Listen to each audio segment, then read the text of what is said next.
He might be the godfather of zombies, but George Romero's favorite of his own films isn't about zombies at all, but rather another undead creature. For Day 59, I'm beginning a deep dive into American horror cinema in the 1970s. To kick things off, we'll be taking a closer look at the 1977 film, Martin. In the 1970s, the horror genre was undergoing a major shift. No longer were audiences content with the campy monsters and supernatural scares of the past. They demanded something more visceral, something that spoke to the anxiety of the time. And it was in this climate that director George Romero's 1977 film, Martin, arrived, offering a unique take on the vampire myth and pushing the boundaries of what horror cinema could achieve. Martin is a complex film that uses psychological horror to explore themes of addiction and isolation, as Martin struggles to form his own identity and find his place in the world. With Martin, Romero subverts traditional vampire narratives and addresses the anxieties of the time. In this analysis of Martin, we'll delve deeper into the film's themes, examine its stylistic and technical elements, and discuss its place within the broader context of the 1970s horror cinema. So sit back, grab some popcorn, and join in as we explore the world of Martin and the rich and varied landscape of 70s horror. Romero tells the story of a young man named Martin who believes he's a vampire. The film's often regarded as one of Romero's most underrated works, and it's notable for its unconventional approach to the vampire subgenre. The film features themes that are common throughout Romero's work, but are also prominent throughout the decade. Martin explores themes of sex, violence, religion, addiction, alienation, and identity. True to Romero's style, the film is very front-loaded. He doesn't waste any time on exposition at the beginning. We're immediately shown Martin, a predator, stalking his prey, with no clue as to who he is or why he's doing any of this. Romero shows an unblinking scene of Martin's brutality. He drugs, assaults, and murders his victim in an overtly sexual scene, complete with its own gruesome version of a money shot. The film follows Martin as he moves in with his cousin in a small Pennsylvania town. His old world cousin, Kuda, a devout Catholic, also believes that Martin is a vampire, the result of a legacy of evil in the family. Religion and Romero's views on its complex relationship with people and society feature frequently in many of his films, but it takes a particularly prominent role in Martin. Religious iconography play an important visual reminder that through Kuda and Martin's lens of conservative Catholicism and family folklore, the curse is a punishment for sin. But ultimately, religion falls short in Martin's quest for salvation. His interacts with the parish priest are tense and unproductive. The priest's more conventional view on religion fails to provide Martin with the answers he needs, and it fails to save him from his urges. Martin ultimately seeks confession on air with a radio DJ, and he's a hit with the listeners. Romero never makes Martin the victim, but the lasting effects of his family's belief in the vampire legend aren't ignored either. He spent his entire life being told he's evil. This abuse has left Martin troubled and conflicted about his own identity and where he fits. This conflict and search for identity is seen in much of 70s cinema. The decade endured massive cultural, social, and political shifts. Vietnam, a sexual revolution, Watergate, a collapse of industry and economy. It all made for an anxious society torn between the old ways and an uncertain future. In Martin, Romero speaks intimately to these fears. And the film takes a different approach to the vampire mythos than other horror films of the time.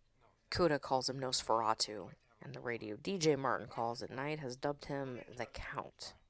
But Martin bears little resemblance to what we know today to be a vampire.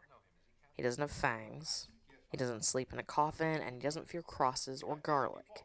Even sunlight, Nosferatu's undoing, doesn't really affect Martin. Crazy. Oh, so you mean to tell me all those movies aren't true, huh? Or what else isn't true?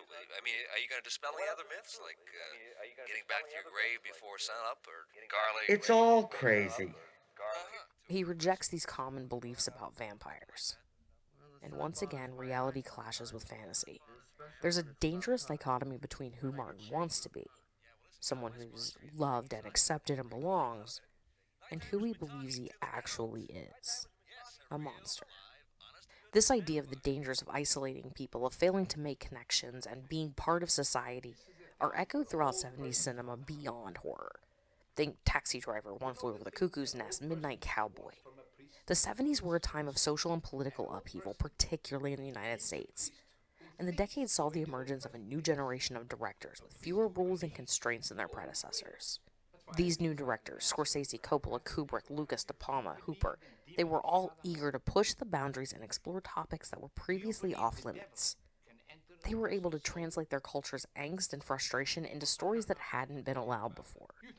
They were able to say the quiet parts out loud. In a documentary for the BBC, Mark Gatiss said this of vampires. Romero confronts head-on what other filmmakers were only prepared to imply, that vampirism is little different from rape, no matter how much Martin tries to romanticize his actions. While modern cinema tiptoes around the suggestive implication of the violent, non-consensual, penetrative nature of vampirism, Romero was bold. He's blunt, and he shows no separation between the vampire and the rapist. The kill itself is as sexual as the act. One of the most striking elements of Martin is the way it subverts the audience expectation of what a vampire movie ought to be. Romero rejects the notion of the supernatural. Unlike traditional vampire films, Martin portrays its character as a troubled, complex individual, struggling with mental illness rather than a supernatural being. No, Martin is an addict. Drugs, addiction, and their role in individuals, family, and society really comes into mainstream cinema in the 70s. Films like Panic in Needle Park and The French Connection show the devastating effects of drugs beyond the romanticized hippie smoking weed. Romero puts this issue front and center. The violence, blood, and sex are Martin's drugs. And like any addiction, his needs and cravings grow as he uses his assaults and killings as a form of self-medication until eventually, inevitably, he spirals out of control. And it's that loss of control that is ultimately Martin's downfall.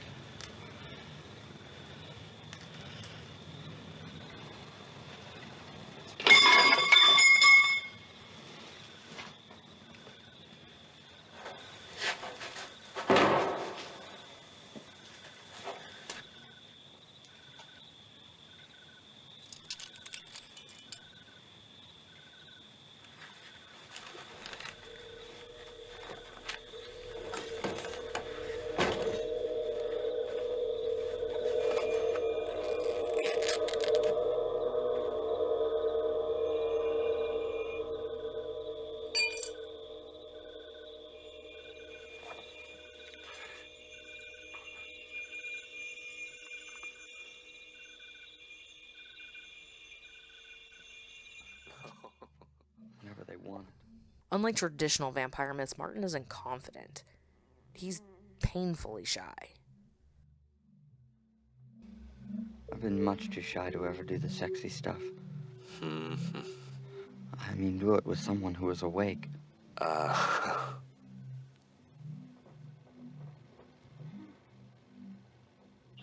Someday maybe I'll get to do it. Awake, without the blood part. Just do it with somebody. And then be together. He isn't powerful or supernatural. He doesn't use fangs to drain his victims. He drugs them, rapes them, and bleeds them with razor blades. It becomes clear Martin, the vampire, only exists in black and white fantasies. The fantasies that are constantly at odds with the cold reality. A reality where Martin is unsure of who he is or how he fits in. In the opening on the train, we first see Martin's idealized version of the event in black and white. It's seductive. It's romantic. And it isn't real. It's in grainy color stock that we watch Martin's fumbled attempts with this woman who isn't willing. She isn't sensual. She fights back. She even insults him. But it's Romero's documentary style of filmmaking that grounds this vampire story. In true Romero fashion, it's shot on location in Pittsburgh.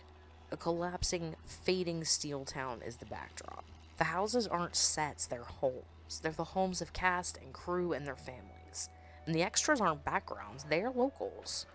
There are no elaborate set pieces here, but it's no less atmospheric. Unlike Nosferatu and Dracula, Martin uses a low-key visual style, which is a departure from the gothic stylized look of many vampire films in the past. Its style is gritty, naturalistic. Romero never elevates Martin or his violence to the stuff of legends. Instead, his realistic approach adds an unsettling psychological depth.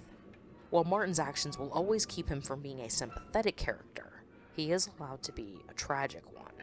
But where Romero really proves his mastery with Martin is not just in the film's direction, but in its editing. Where other directors accelerate the pace with quick cuts throughout an action scene, Romero slows it down. From Martin's first kill on the train, Romero's choice not to rapidly cut and move through a scene frenetically really sets the tone.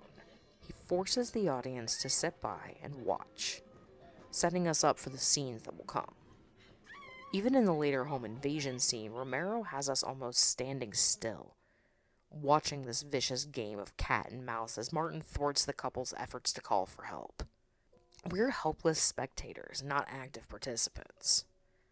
Martin is a unique and fascinating addition to the horror genre in the 70s. The film's often overlooked in discussion of Romero's work, which obviously tends to focus more on his famous zombie films. But Martin is a deeply unsettling and thought-provoking movie that deserves recognition for its contribution to the genre. It's a multi-layered exploration of the themes of identity, addiction, and religion. The film challenges our preconceptions of the vampire genre and presents us with a complex character. The use of stark black and white cinematography, haunting music, strong performances, Martin creates a powerful atmosphere that lingers long after the credits have rolled. The film remains a fascinating and significant work in the horror genre. Its themes were common in cinema throughout the decade, but they're universal even today. Ultimately, Martin is a film that rewards repeated viewing, and it invites us to question our own beliefs and assumptions about the world around us. In an interview, Romero had this to say about his script. Martin is designed so that all those supernatural monsters that are part of our literary tradition are, in essence, expurgations of ourselves. They are beasts we've created in order to exorcise the monsters from within us. I tried to show in Martin that you can't just slice off this evil part of ourselves and throw it away. It's a permanent part of us, and we'd better try to understand it. If you enjoyed this deeper look at Martin, don't forget to subscribe so you can follow along on this deep dive into American horror cinema of the 1970s. And comment what other films from the decade you think I should examine. Crazy people.